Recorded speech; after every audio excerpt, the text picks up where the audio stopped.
Buongiorno cari amici, benvenuti anche oggi nel Pillola vostro maledetto veneziano. Oggi parleremo dell'impianto magico che si può in un certo senso attuare o costruire o preventivare eventualmente qualcuno volesse negli affari di cuore avvicinare o allontanare delle persone. Perché spesso e volentieri arrivano persone da me che magari hanno visto altri video, hanno contattato degli esoteristi e sento delle cose veramente da magia, nel senso magiche, proprio nel senso.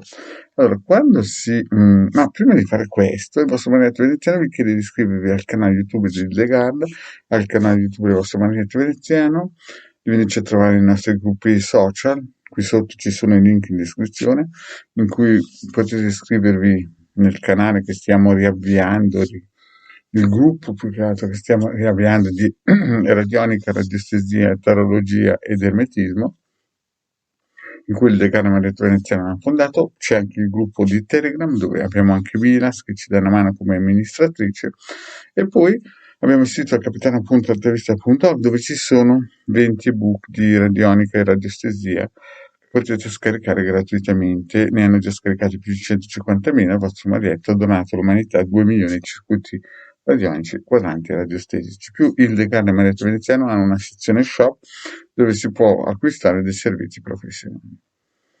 Detto questo, i link sono sotto qui in descrizione e vi aspettiamo tutti.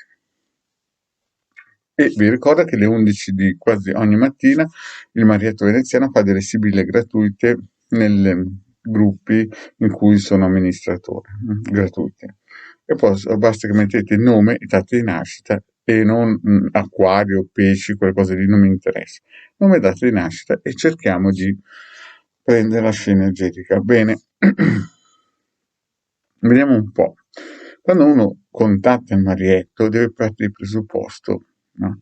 Prima di tutto non si sa bene tutta la storia, perché chi mi contatta a un certo punto, anche lui, qualsiasi storia che racconta, prima di tutto anche lui, il committente, non sa veramente tutte le sfaccettature. Ci sono delle sfaccettature che magari con un giro di sibille si riesce a intuire, ma non si sa.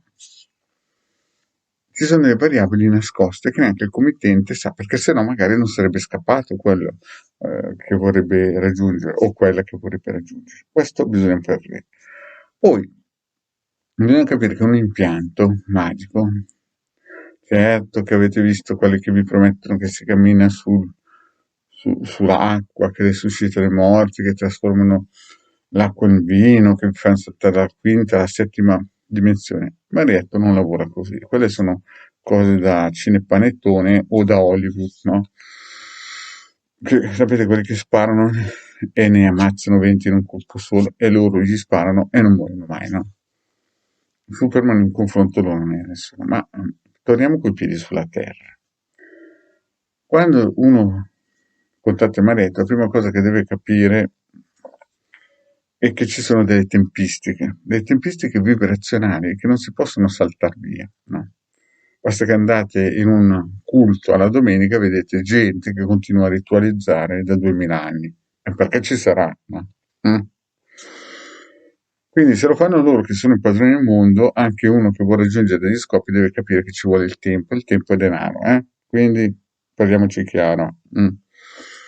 Poi bisogna vedere se è karmica la cosa, se c'è uno spiraglio di possibilità ci si può anche togliere i guanti bianchi, ma se no è inutile. Io vedo, oppure ci sono delle situazioni che non bisogna neanche fare riti per il semplice fatto che la cosa funziona da sé. Io infatti alcune volte ad alcuni clienti non gli chiedo neanche di fare un rito o loro me lo chiedono, facciamo questa cosa, no, perché si vede già che verrà questa cosa e quindi è inutile rubare la caramella ai bambinetti piccoli, anche perché dopo il karma cade sul Marietto, no? Quindi, poi c'è un discorso, ci vuole pazienza, tempo e poi capite che se, io faccio sempre una metafora, se la stalla è in ordine, allora si può fare ad esempio un legamento nella stalla, perché è in ordine, capite?